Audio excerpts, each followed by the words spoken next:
Puji nama Tuhan, selamat pagi dan salam sejahtera untuk kita semua. Kita bersyukur pada pagi hari ini di tengah masa pandemi COVID-19. Kita tahu melalui anjuran pemerintah kita harus tetap berdiam di rumah. Namun kita sebagai umat Kristiani, umat yang percaya kepada Tuhan Yesus, kita berdasarkan hasil kesepakatan bersama, kita masih tetap melayani untuk pelayanan ibadah minggu melalui live streaming. Untuk jemaat Tuhan yang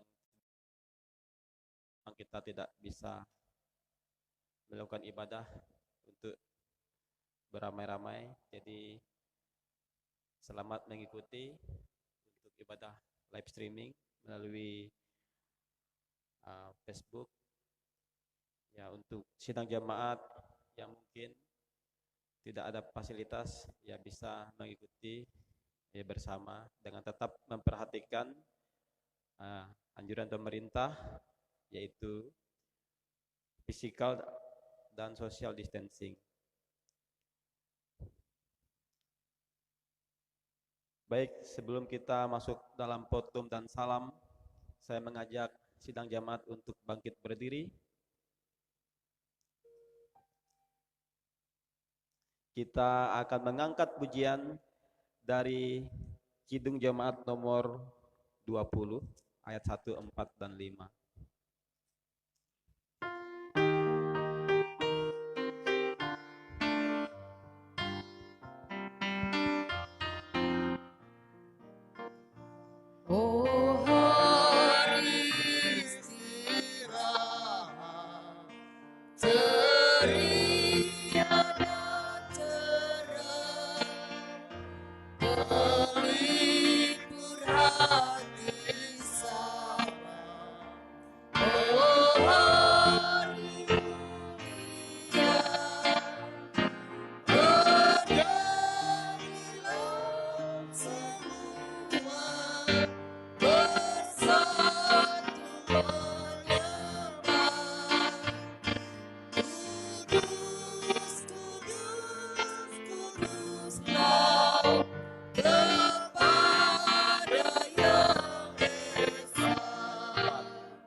Pertolongan kita adalah dalam nama Tuhan yang menjadikan langit dan bumi.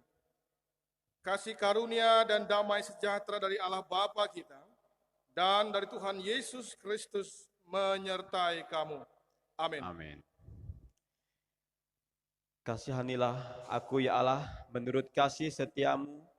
Hapuskanlah pelanggaranku menurut rahmat-Mu yang besar.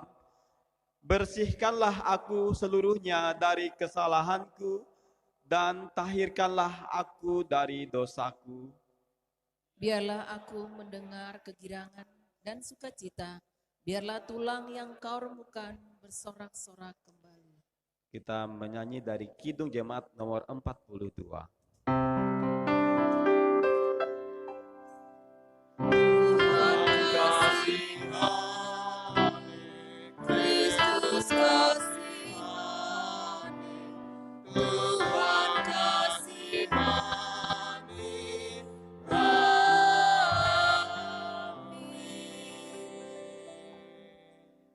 Sidang jemaat kami persilahkan untuk duduk kembali. Saya mengajak kita untuk membaca Alkitab sesuai dengan Almanak Nas GKE pada pagi hari ini yang terdapat dari kitab Mazmur pasal 116 ayat 1 sampai ayat 4, dilanjutkan dengan pasal 12. Maksud kami dilanjutkan dengan ayat 12 sampai ayat yang ke-19.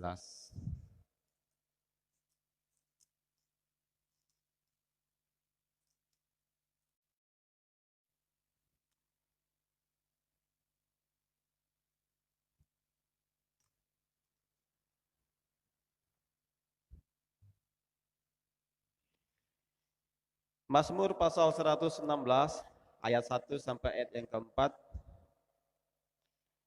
dan dilanjutkan dengan ayat 12 sampai ayat yang ke-19. Firman Tuhan dengan perikop terluput dari belenggu maut. Aku mengasihi Tuhan sebab Ia mendengarkan suaraku dan permohonanku. Sebab Ia menyentengkan telinganya kepadaku, maka seumur hidupku aku akan berseru kepadanya. Tali-tali maut telah meliliti aku, dan kegentaran terhadap dunia orang mati menimpa aku. Aku mengalami kesesakan dan kedukaan. Tetapi aku menyerukan nama Tuhan, ya Tuhan, luputkanlah kiranya aku. Bagaimana akan kubalas kepada Tuhan segala kebajikannya kepadaku? Aku akan mengangkat piala keselamatan dan akan menyerukan nama Tuhan. Akan membayar nasarku kepada Tuhan di depan seluruh umat-Nya. Berharga di mata Tuhan kematian semua orang yang dikasihinya. Ya Tuhan, aku hambamu, anak dari hambamu perempuan. Engkau telah membuka ikatan-ikatanku. Aku akan mempersembahkan korban syukur kepadamu dan akan menyerukan nama Tuhan.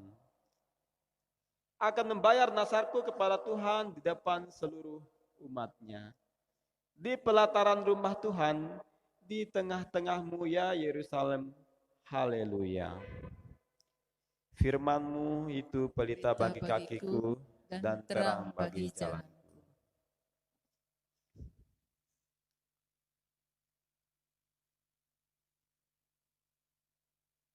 Sidang jemaat Tuhan, kita akan mendengarkan pelayanan firman Tuhan yang akan disampaikan oleh hamba-Nya. Kepada Bapak Pendeta kami persilahkan. Baik, Ibu Bapak, Saudara sekalian, selamat pagi dan salam sejahtera untuk kita. Tidak ada henti-hentinya saya selalu ingin mengajak kita mengucap syukur pada Tuhan, karena sampai dengan hari ini kita masih diberikan Tuhan kesempatan untuk bersama-sama beribadah, bersekutu dan memuliakan nama Tuhan dalam ibadah pada hari Minggu ini. Meskipun jemaat-jemaat hanya dapat mengikuti secara live. Kita akan berdoa sebelum membaca dan merenungkan bagian firman Tuhan. Mari kita berdoa. Allah Bapa dalam Tuhan Yesus Kristus, terima kasih untuk segala kebaikan dan kemurahan Tuhan yang telah Engkau nyatakan di sepanjang kehidupan kami bahkan hingga dengan hari ini. Sehingga pada hari ini kami dapat bersama-sama memuji memuliakan nama Tuhan dalam ibadah kami. Kami akan membaca kembali bagian firman Tuhan untuk kami renungkan atau pelajari secara bersama-sama. Kami memohon meminta kuasa kebenaran Tuhan, hikmat Tuhan, kiranya memenuhi dan melingkupi kami semua, agar tidak hanya dapat mendengar, tapi juga beroleh pengertian dari setiap firman-Mu ini. Hamba-Mu yang menyampaikan bagian firman Tuhan, berkati, beri kuasa kepadanya untuk berkata dan berucap sesuai dengan kehendak Tuhan atas firman ini. Dalam Yesus Kristus kami berdoa. Amin.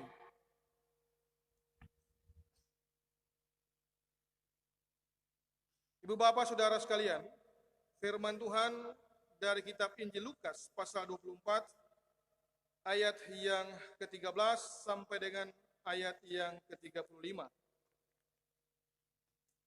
Injil Lukas pasal 24 ayat 13 sampai yang ke-35. Dengan demikian saya membaca bagian firman Tuhan ini. Judulnya yang diberikan oleh lembaga Alkitab, Yesus menampakkan jalan ke Emmaus. Pada hari itu juga dua orang dari murid-murid Yesus pergi ke sebuah kampung bernama Emmaus yang terletak kira-kira 7 mil jauhnya dari Yerusalem. Dan mereka bercakap-cakap tentang segala sesuatu yang telah terjadi. Ketika mereka sedang bercakap-cakap dan bertukar pikiran, datanglah Yesus sendiri mendekati mereka, berjalan bersama-sama dengan mereka. Tetapi ada sesuatu yang menghalangi mata mereka, sehingga mereka tidak dapat mengenal Dia. Yesus berkata kepada mereka, "Apakah yang kamu percakapkan sementara kamu berjalan?" Maka berhentilah mereka dengan muka muram. Seorang dari mereka namanya Kleopas menjawabnya, "Adakah engkau satu-satunya orang asing di Yerusalem yang tidak tahu apa yang terjadi di situ pada hari-hari belakangan ini?" Katanya kepada mereka, "Apakah itu?" Jawab mereka, "Apa yang terjadi dengan Yesus orang Nazaret? Dia adalah seorang nabi yang berkuasa dalam pekerjaan dan perkataan di hadapan Allah dan di hadapan seluruh bangsa kami. Tetapi imam-imam kepala dan pemimpin-pemimpin kami telah menyerahkan dia untuk dihukum mati, dan mereka telah menyalibkannya. Padahal dahulu kami mengharapkan bahwa dialah yang datang untuk membebaskan bangsa Israel. Tetapi sementara itu telah lewat 3 hari sejak. Tetapi beberapa perempuan dari kalangan kami telah mengejutkan kami. Pagi-pagi buta mereka telah pergi ke kubur dan tidak menemukan mayat. Lalu mereka datang dengan berita bahwa telah kelihatan kepada mereka malaikat-malaikat yang mengatakan bahwa ia hidup. Dan beberapa teman kami telah pergi ke kubur itu dan mendapati bahwa memang benar yang dikatakan perempuan-perempuan itu. Tetapi dia tidak mereka lihat. Lalu ia berkata kepada mereka, "Hai kamu orang bodoh, betapa lambannya hatimu sehingga kamu tidak percaya segala sesuatu yang telah dikatakan para nabi. Bukankah Mesias harus menderita semuanya itu untuk masuk ke dalam kemuliaannya?" Lalu ia menjelaskan kepada mereka apa yang tertulis tentang dia dalam seluruh kitab suci, mulai dari kitab-kitab Musa dan segala kitab nabi-nabi. Mereka mendekati kampung yang mereka tuju, lalu ia berbuat seolah-olah hendak meneruskan perjalanannya. Tetapi mereka sangat mendesaknya, katanya, "Tinggallah bersama-sama dengan kami, sebab hari telah menjelang malam dan matahari hampir terbenam." Lalu masuklah ia untuk tinggal bersama-sama dengan mereka. Waktu ia duduk makan dengan mereka, ia mengambil roti, mengucap berkat, lalu mecah-mecahkannya dan memberikan kepada mereka. Ketika itu terbukalah mata mereka dan mereka pun mengenal dia, tetapi ia lenyap dari tengah-tengah mereka. Kata mereka seorang kepada yang lain, "Bukankah hati kita berkobar-kobar ketika ia berbicara dengan kita di tengah jalan dan ketika ia menerangkan kitab suci kepada kita. Lalu bangunlah mereka dan terus kembali ke Yerusalem. Di situ mereka mendapati ke-11 murid itu. Mereka sedang berkumpul bersama-sama dengan teman-teman mereka. Kata mereka itu, sesungguhnya Tuhan telah bangkit dan telah menampakkan diri kepada Simon. Lalu kedua orang itu pun menceritakan apa yang terjadi di tengah jalan dan bagaimana mereka mengenal dia pada waktu ia memecahkan roti. Demikian pembacaan firman Tuhan. Ibu bapak saudara-saudariku sekalian yang dikasihi oleh Tuhan Yesus Kristus. Setiap orang pada zaman Yesus kala itu berharap bahwa Yesus ini adalah Mesias yang dinantikan, yang dapat memberikan mereka kemerdekaan. Kemerdekaan dalam arti secara politis.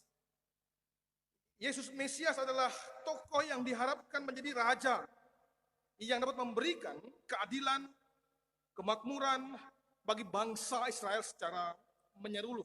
Itu yang diharapkan oleh orang-orang saat itu, terutama juga para murid-murid.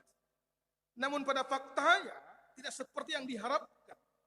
Yesus sang Mesias ini datang bukan untuk menjadi pemimpin politik atau pemimpin politis atau ingin menjadi raja bagi bangsa Israel. Melainkan Yesus datang sebagai pemimpin rohani dan sekaligus sebagai juru selamat atau penebus dosa bagi orang-orang yang percaya. Nah, ibu bapak saudaraku sekalian yang dikasihi oleh Tuhan Yesus Kristus, kematian Yesus bagi para murid adalah sebuah pukulan yang berat. Kematian Yesus menjadikan para murid-murid seakan-akan kehilangan harapan, seakan-akan penuh dengan keputusasaan, karena harapan mereka untuk menjadi sebuah bangsa yang merdeka, menjadi bangsa yang bebas dari diskriminasi, ketidakadilan dan sebagainya, seakan-akan lenyap seketika. Katakan dijelaskan dalam ayat yang ke-21 ketika menjawab pertanyaan daripada Yesus ketika mereka sedang dalam perjalanan. Itu dikatakan bahwa padahal kami dahulu mengharapkan bahwa dialah yang datang untuk membebaskan bangsa Israel.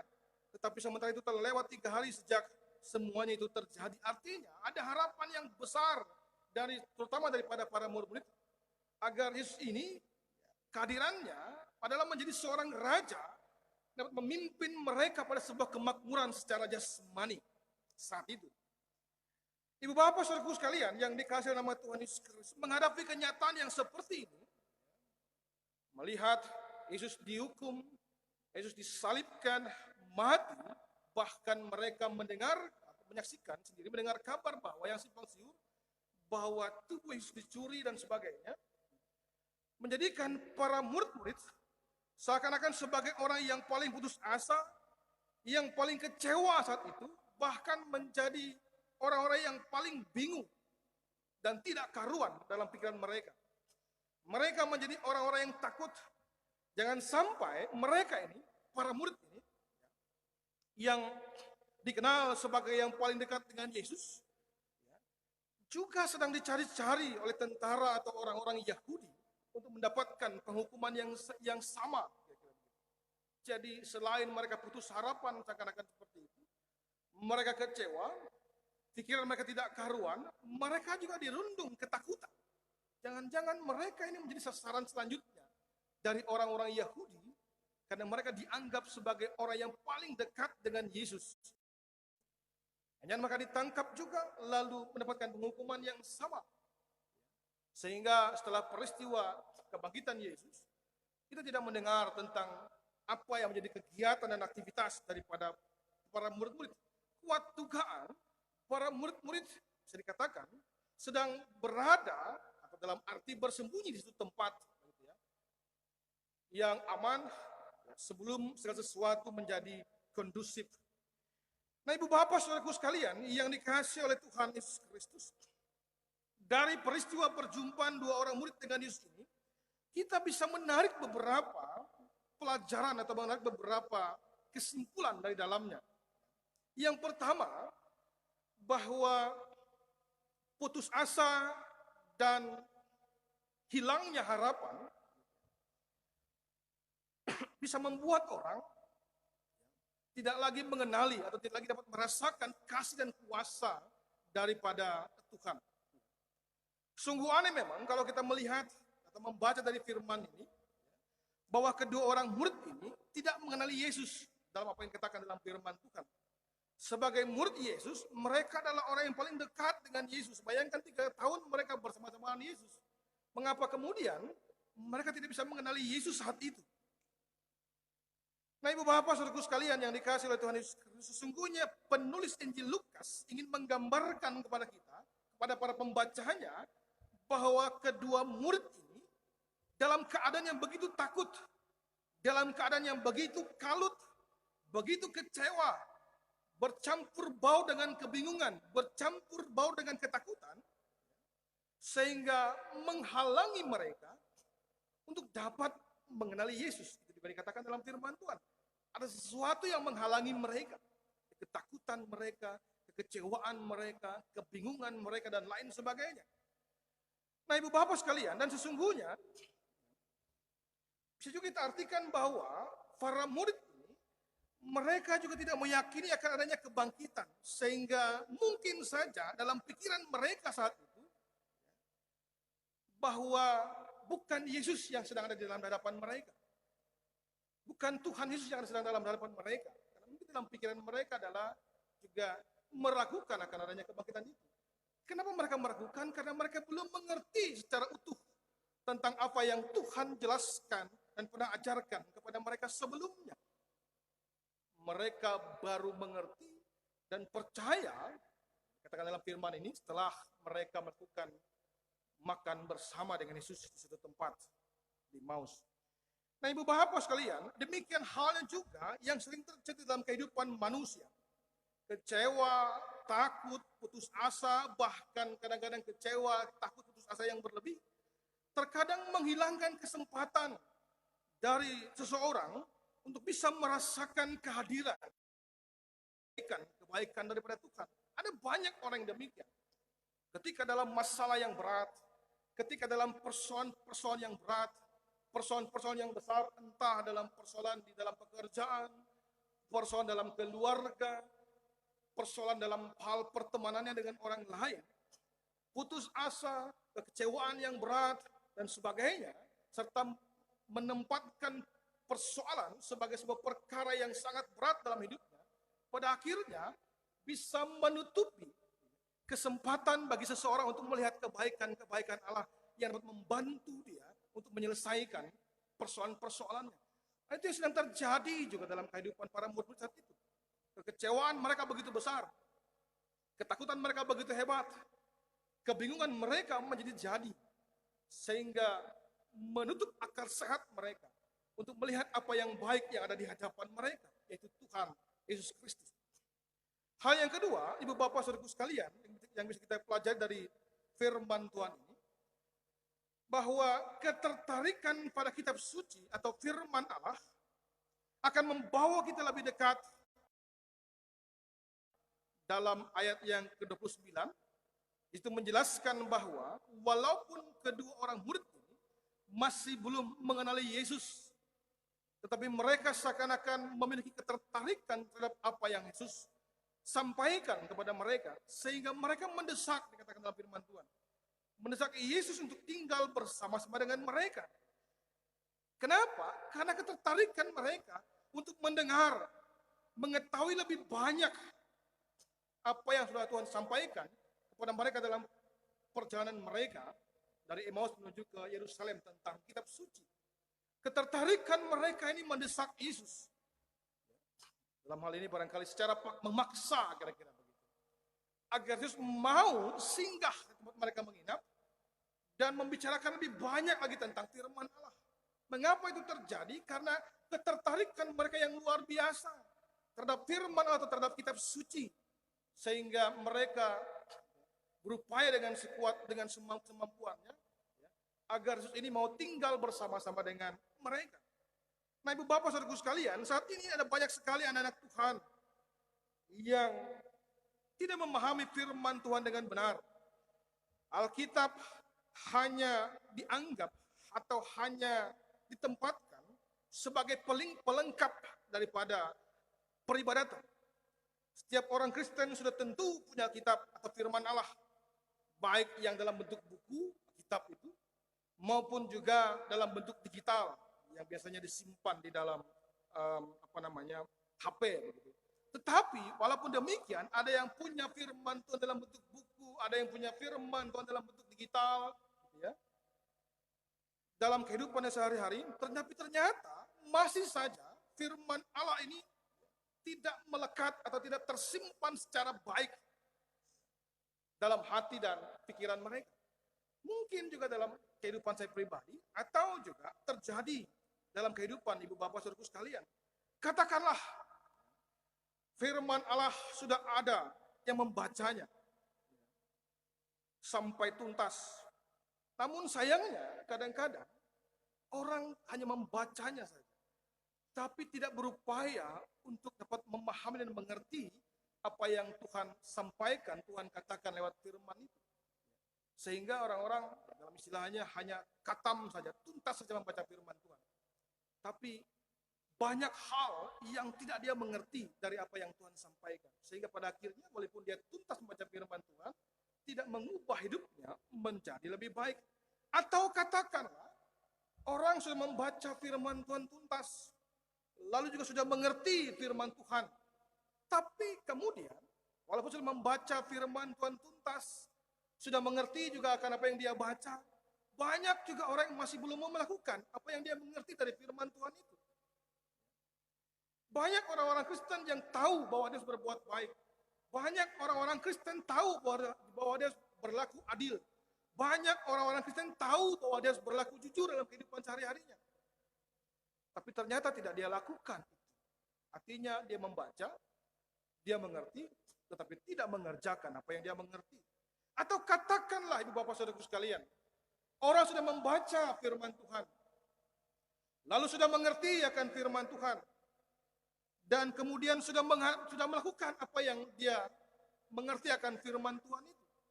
Tapi ternyata apa yang dia kerjakan dan apa yang dia lakukan itu tidak menghasilkan buah yang baik dalam kehidupannya sehari-hari.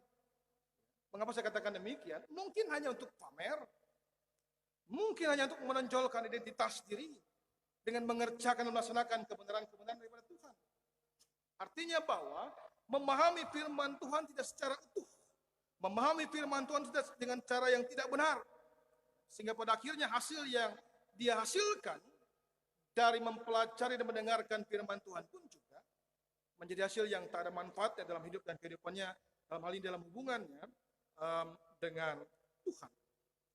Nah ibu bapak, saudaraku sekalian, yang dikasihi dalam nama Tuhan Yesus Kristus.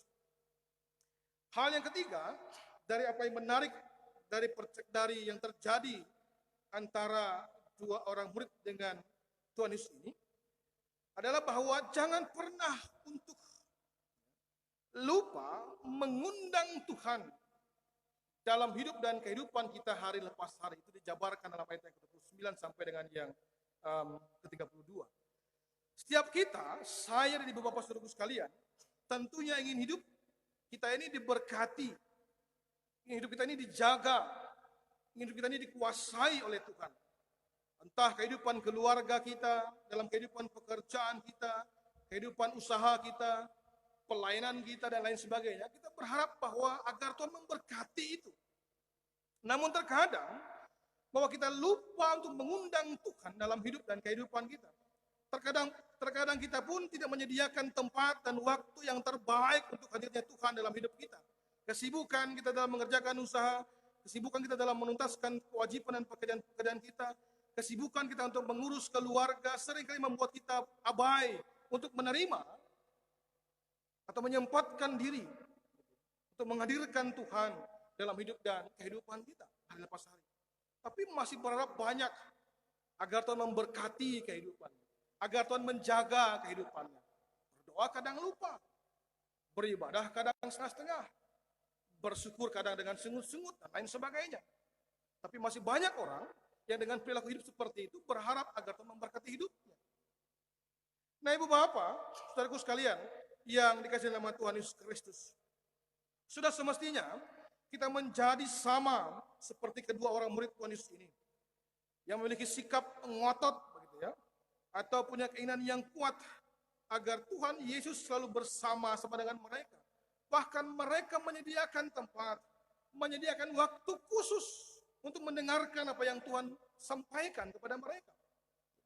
Namun tidak dijelaskan dalam firman Tuhan ini berapa lama waktu yang mereka sudah habiskan untuk bercakap-cakap di tempat itu dalam mendengarkan kebenaran yang disampaikan oleh Tuhan Yesus. Nah, Ibu Bapak, saudaraku sekalian, kita pun juga seharusnya menjadi seperti demikian. Selalu berupaya untuk mengundang kehadiran Tuhan dalam kehidupan kita. Kita beri tempat yang terbaik dalam hati dan pikiran kita untuk Tuhan dalam setiap segi hidup dan kehidupan kita.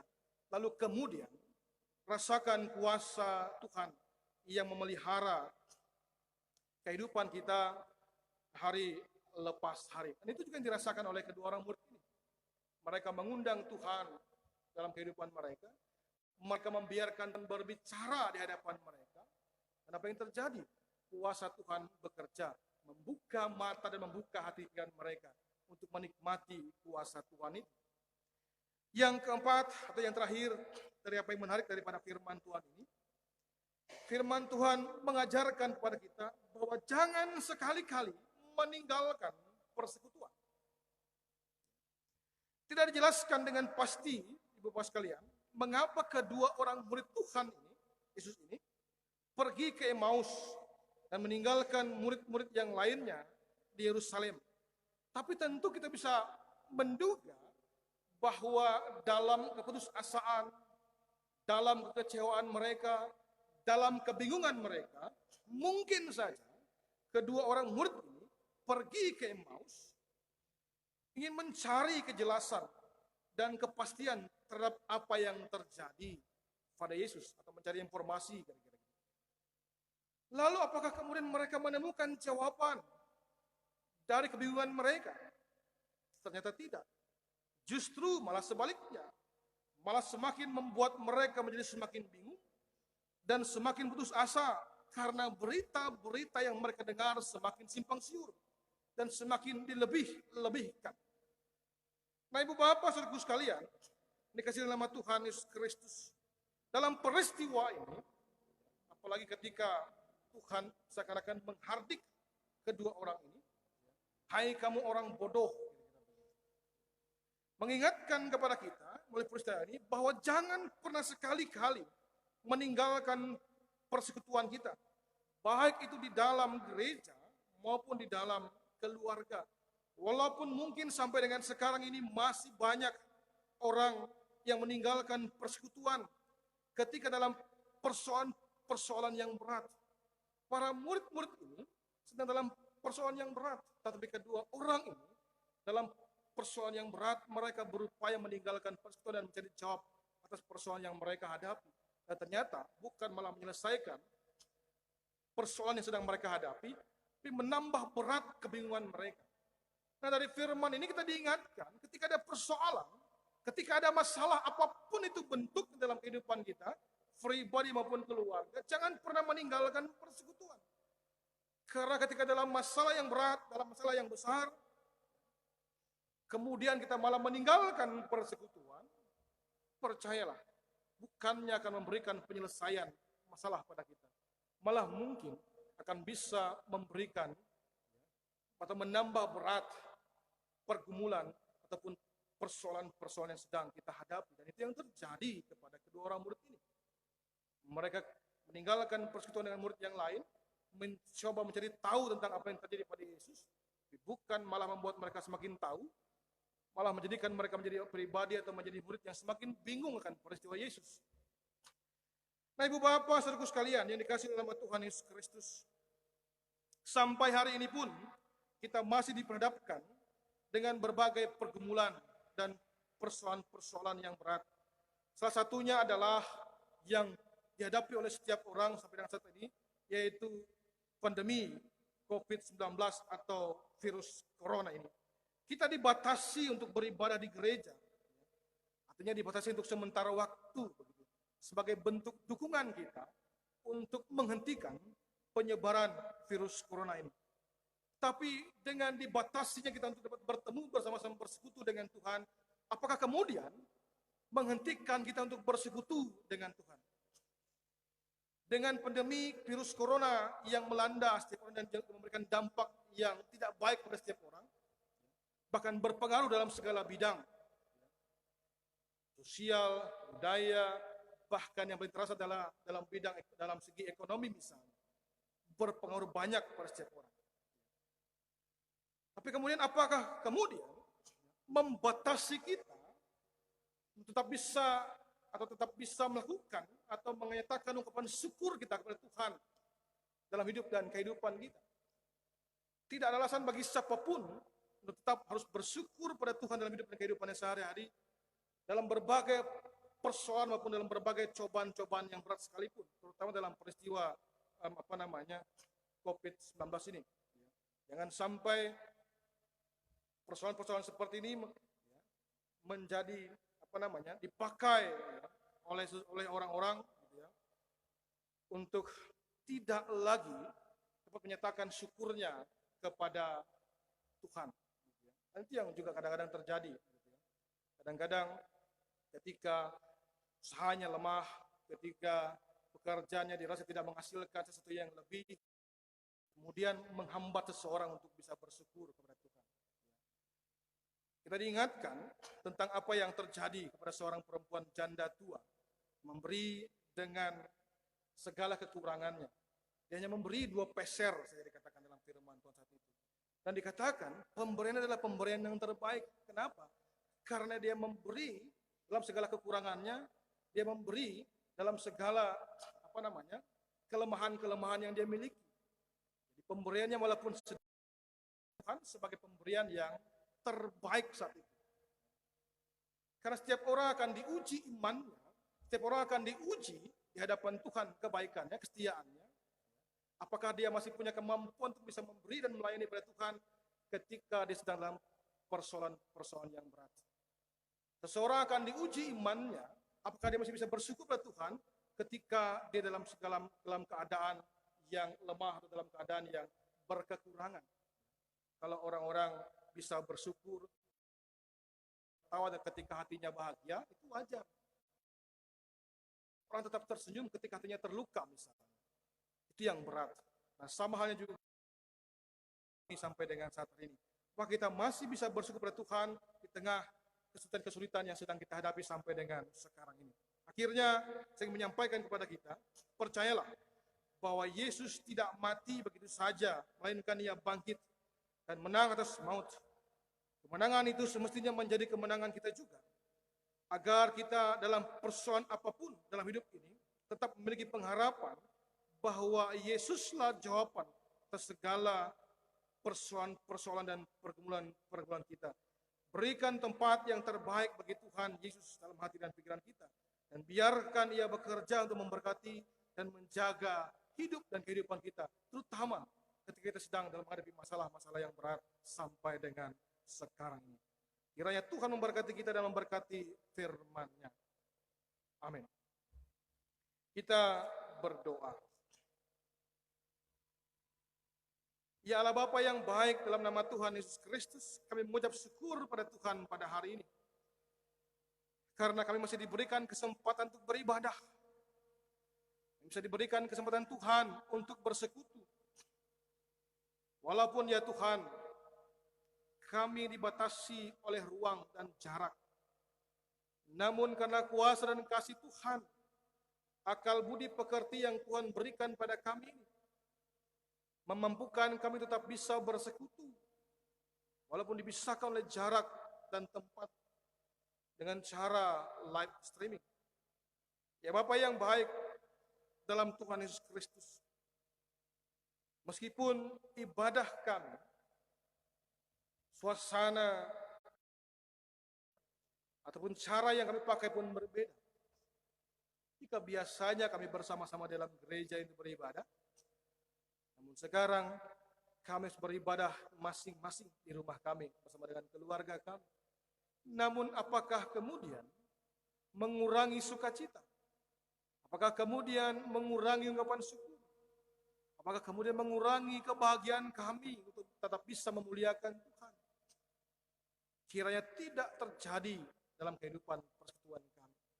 Dimanapun kami berada, dalam situasi apapun kami, tetap selalu ada sukacita, selalu ada kegembiraan, selalu ada gairah dan semangat untuk memuliakan, membesarkan nama Tuhan. Karena semakin besar persoalan yang kami hadapi, sudah semestinya semakin kuat kami berpegang pada Tuhan. Semakin hebat pergumulan datang pada kami, maka semakin kiranya kami mengharapkan kuasa Tuhan bekerja dalam kehidupan kami. Bukannya kami menjauh daripada Tuhan. Ya Bapa yang baik dalam Tuhan Yesus Kristus, berkati setiap sidang jemaat Tuhan. Apapun profesi mereka, mereka yang bekerja sebagai TPNS, pegawai honorer, karyawan, TNI Polri, wakil rakyat, atau mereka yang bekerja sebagai pedagang, petani, buruh, yang berkebun di ladang, di sawah, atau mereka yang bekerja sebagai ibu rumah tangga, kami berdoa dan mendoakan mereka semua. Tentu mereka juga merasakan dampak dari pandemi corona ini.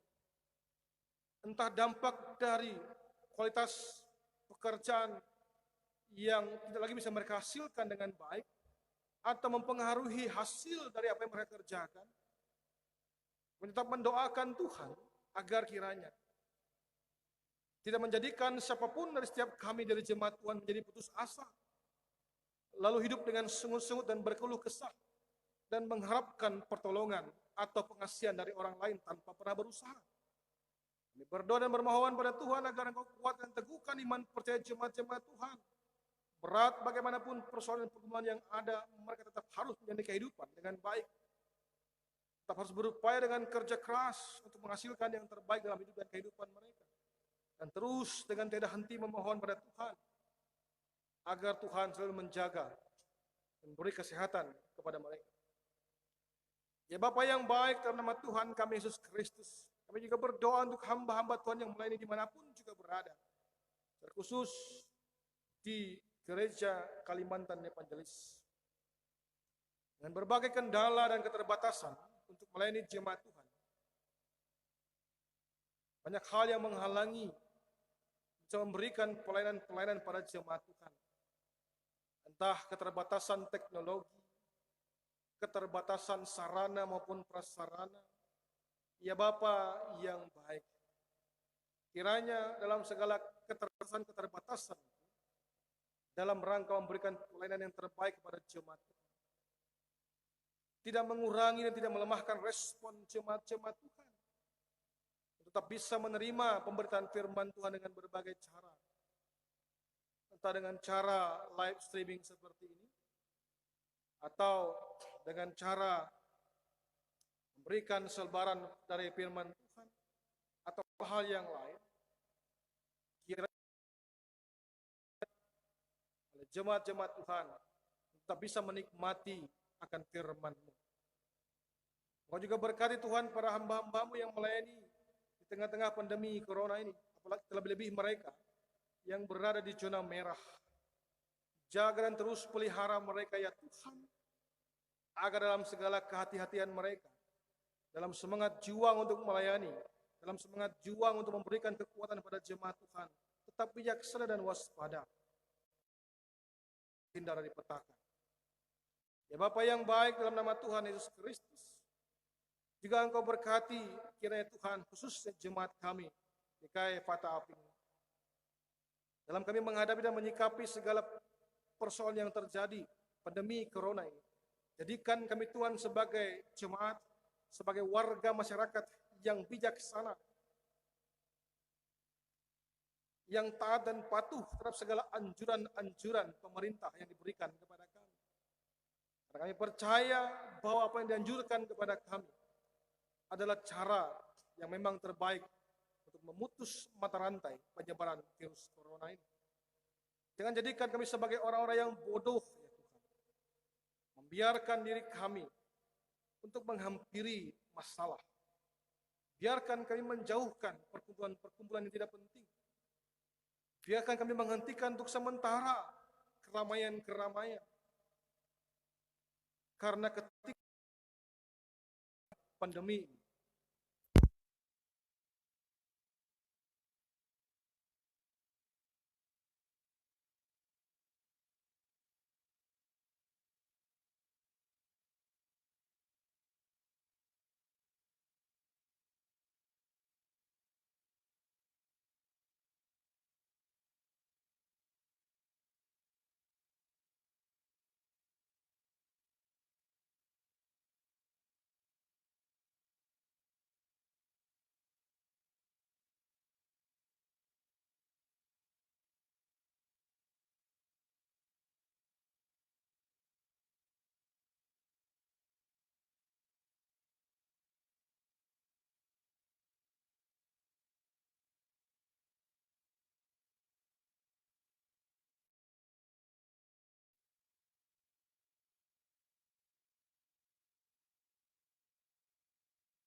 Jemaat Tuhan yang terkasih dalam Tuhan Yesus Kristus,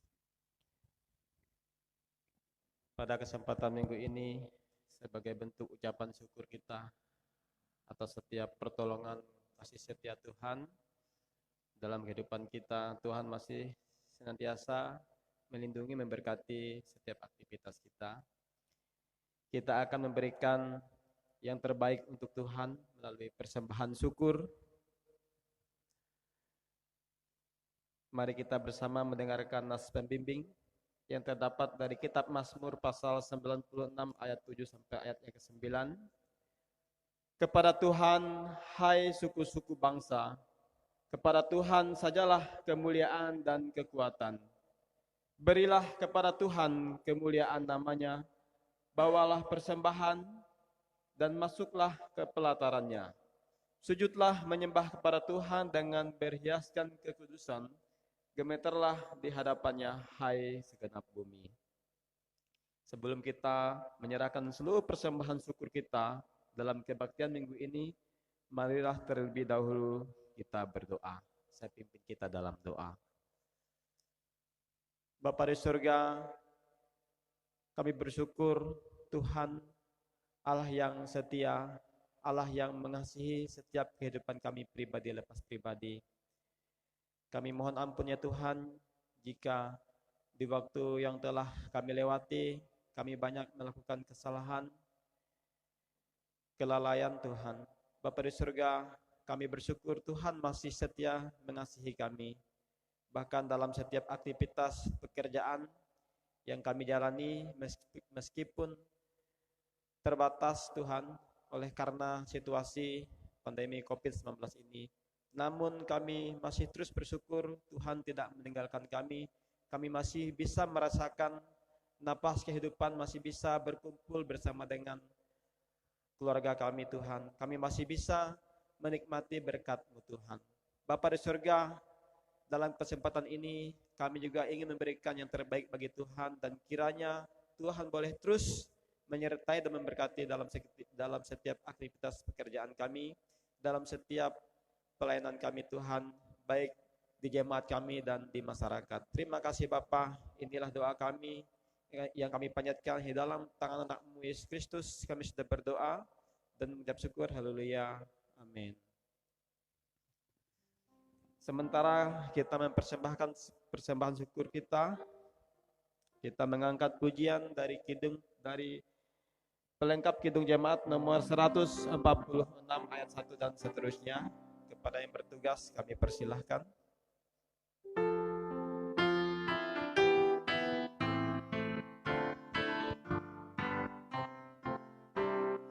Bawa persembahanmu dalam rumah Tuhan dengan rela hatimu, janganlah jemu.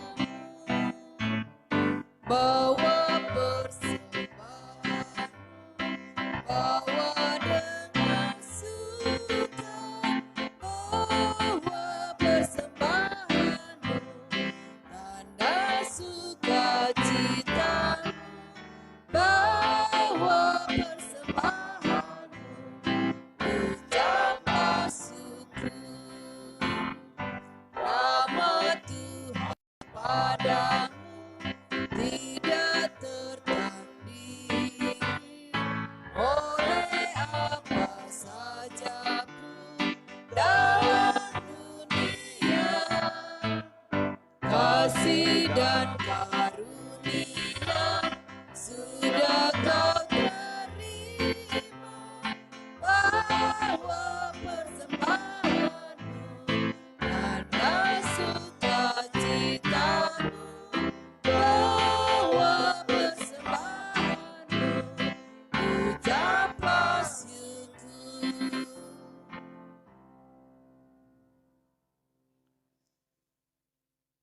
Marilah kita berdiri, kita akan bersama-sama sekalian dengan orang percaya dari segala masa dan tempat.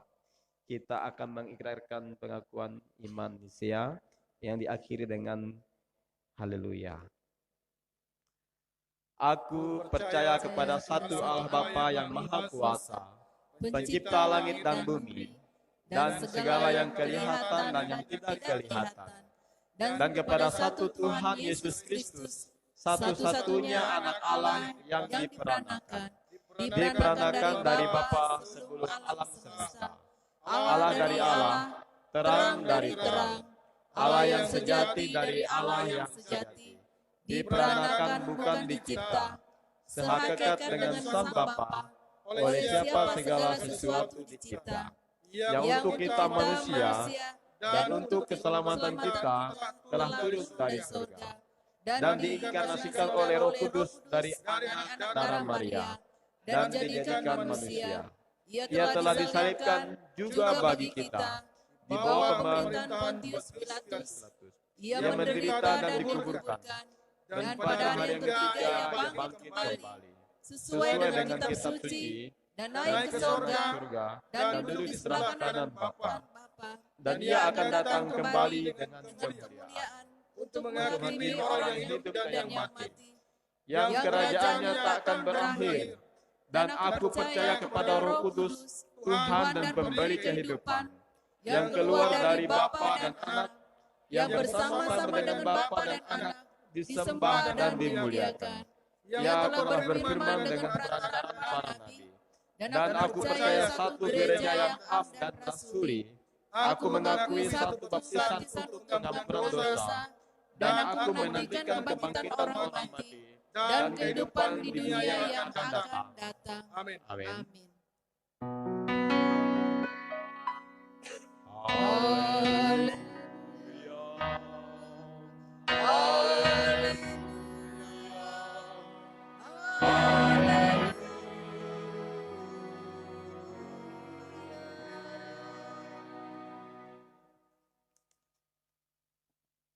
Bapak, saudaraku sekalian, saya undang untuk berdiri.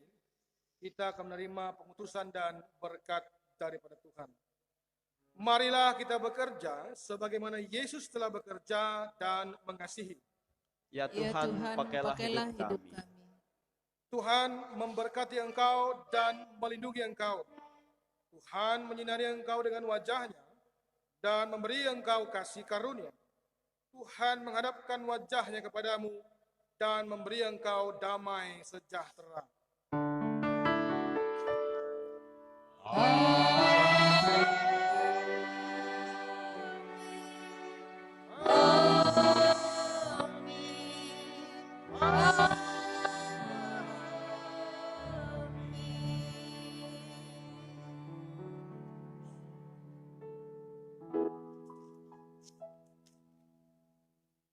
Selamat pagi dan ibadah kita selesai. Tuhan berkati kita sekalian. Pengumuman.